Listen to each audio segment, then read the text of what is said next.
Naam, mtazamaji wa Kiswaga Media TV, tumekutana tena hapa na mchambuzi wa michezo Bwana Lugano. Mambo vipi?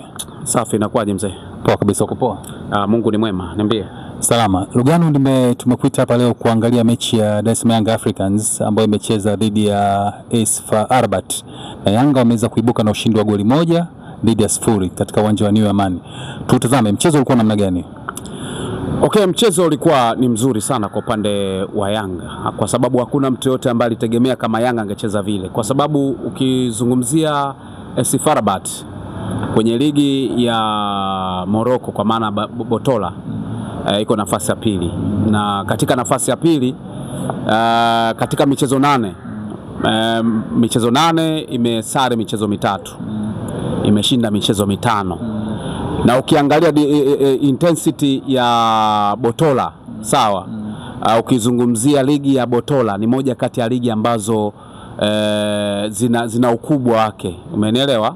Ni zina ubora wake, ingaje sisi kwa Tanzania ubora wa ligi ya Tanzania ni ya 5 kwa ubora, lakini ukiangalia ubora 5 kwa ubora, ukiangalia interval kati ya Botola, sawa, na ligi ya Tanzania kuna utofauti mkubwa isivyo kawaida.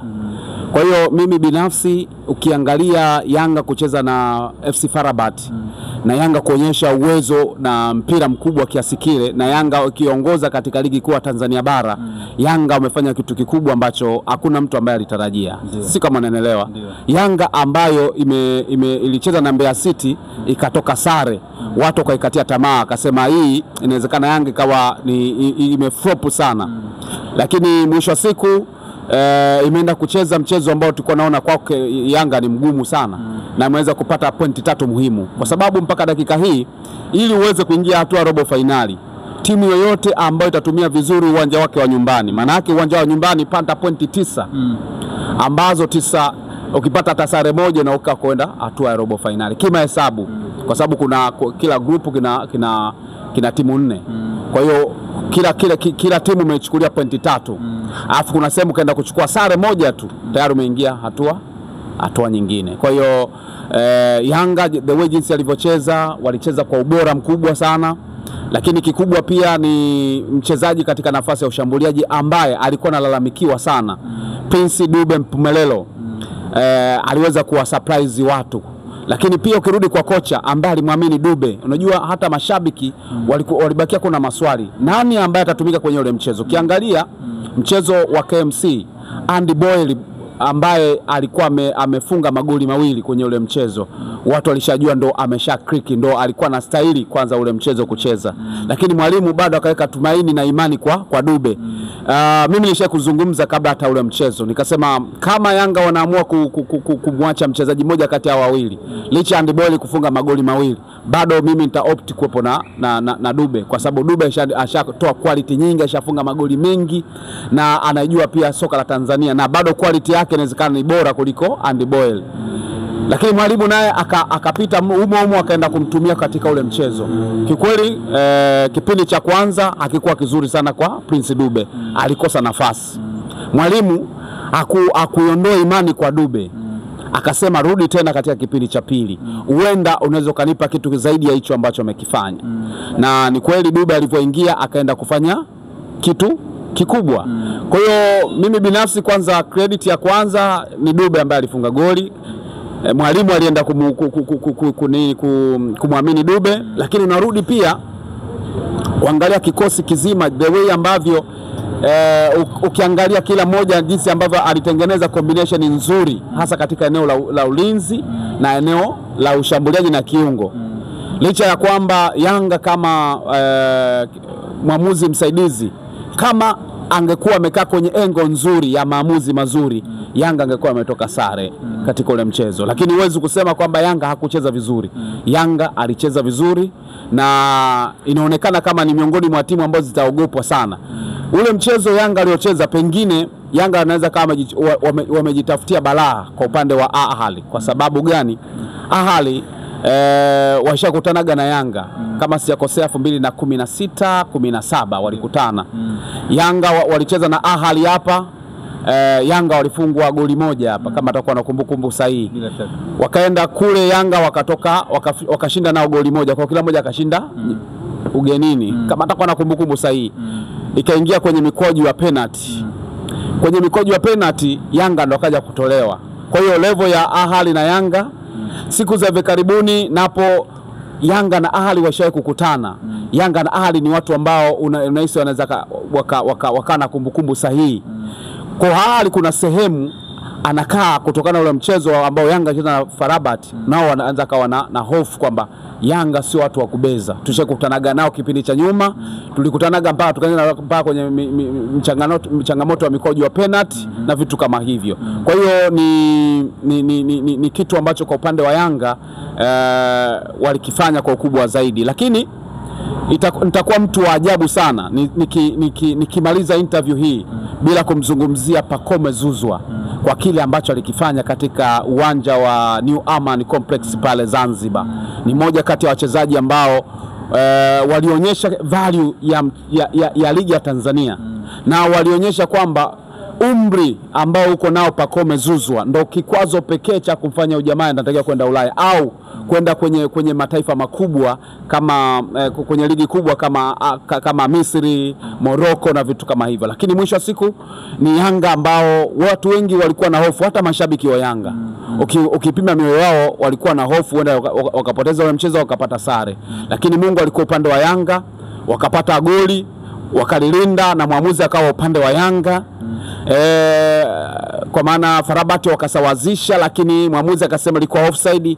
Ilikuwa ni bahati. Unaweza kusema Yanga yani yale malalamiko na kilio chao ambacho walikipata kutoka kwa Mamelodi Sundowns kutokana na marefa na management kimejibiwa kwa namna tofauti ambavyo sio katika level ile ambayo ilikuwa kwenda finali sio nini, lakini kwenye level ile ambayo Yanga walifika angalau unaweza kusema kwamba sasa Yanga nao wamepata haki yao ya kupendelewa kwenye ule mchezo. Kwa hiyo ulikuwa ni mchezo mzuri na Yanga walifanya vizuri sana.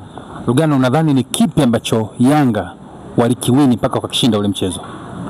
Kwanza kitu ambacho Yanga walikiwini ni kucheza kama teamwork. Ndio.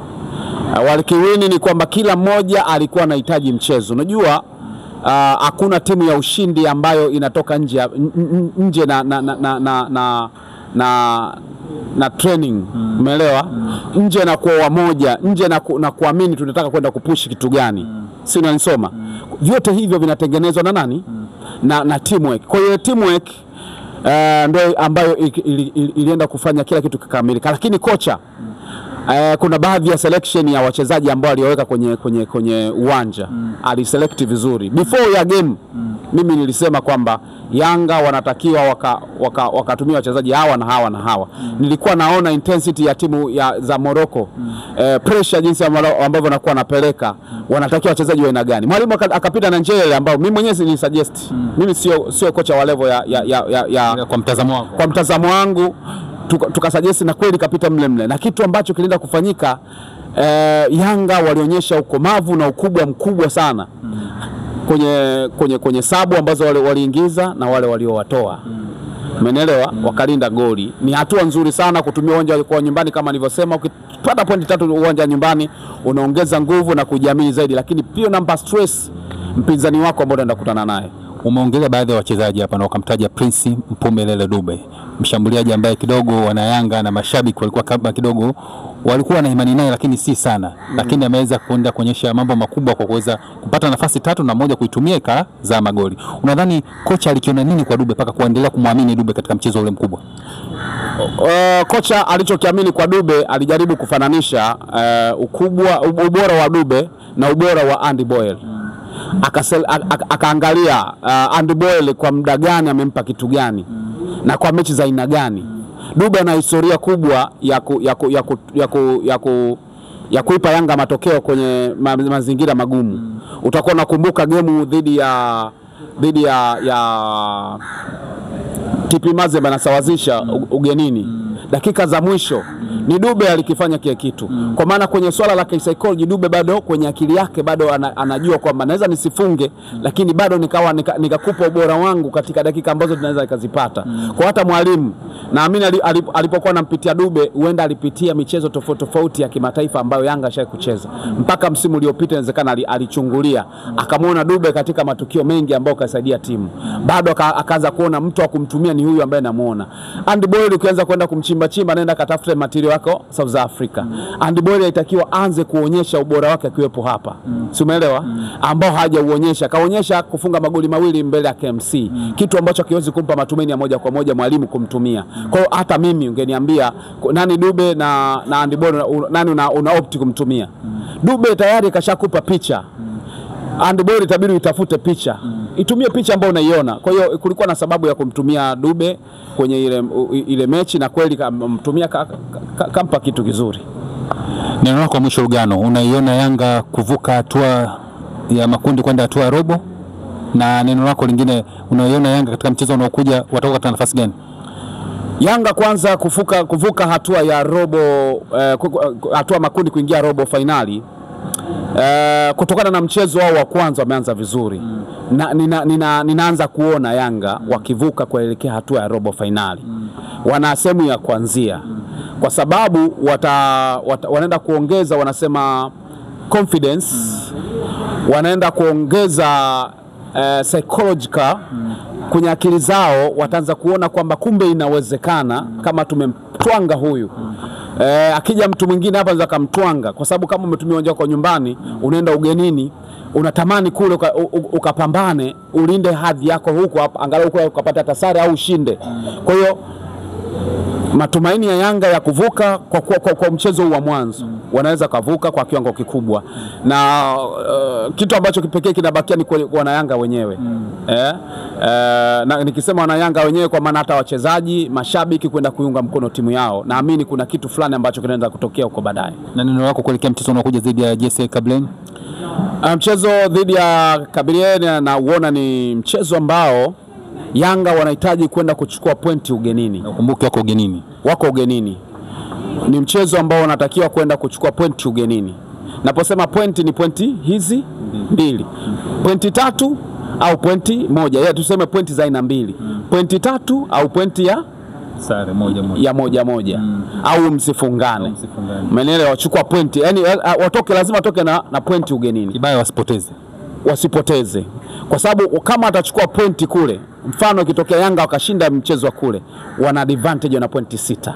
Watataka mchezo mmoja tu, kwa wameshinda kule, wameshinda nyumbani, itakuwa ni advantage wao kwa daraja la kuelekea hatua ya robo finali. Maana watakuwa wameshapiga hatua moja mbele. Huo mchezo Yanga wakienda kung'ata meno wakishinda, Yanga wanaingia hatua robo finali. Hata kama iweje, najua Yanga sasa atakuwa mpiga hatua moja ya kwenda robo finali. Na ni mchezo muhimu sana. JS Kabylie sio kwamba ni timu nyepesi, ni timu kubwa. Sasa Yanga wakienda kusukumwa na matokeo waliopata nyumbani, wakapush, ninaamini kuna jambo. JS Kabylie ametoka kupasuka na Ahali. Umeelewa? Goli 4-1. Ile kupata goli moja maana yake nao wana uwezo wa kushinda. Yanga wakiongeza umakini wa kuona wasiruhusu goli, na wao wakaongeza umakini wa kushinda, wakampasua mtu kule. Mimi naamini Yanga wakipasua mtu kule, tayari nafasi ya kuingia hatua ya robo finali watakuwa nayo. Wakirudi nyumbani wakitumia uwanja wao vizuri nyumbani, safari njia inakuwa nyeupe. Hii ni Kiswaga Media TV, tulikuwa na Lugano tukichambua mechi ya Yanga Africans dhidi ya AS FAR Rabat. Tukutakia utazamaji mwema wa vipindi vyetu mpaka wakati mwingine tena. Bye bye.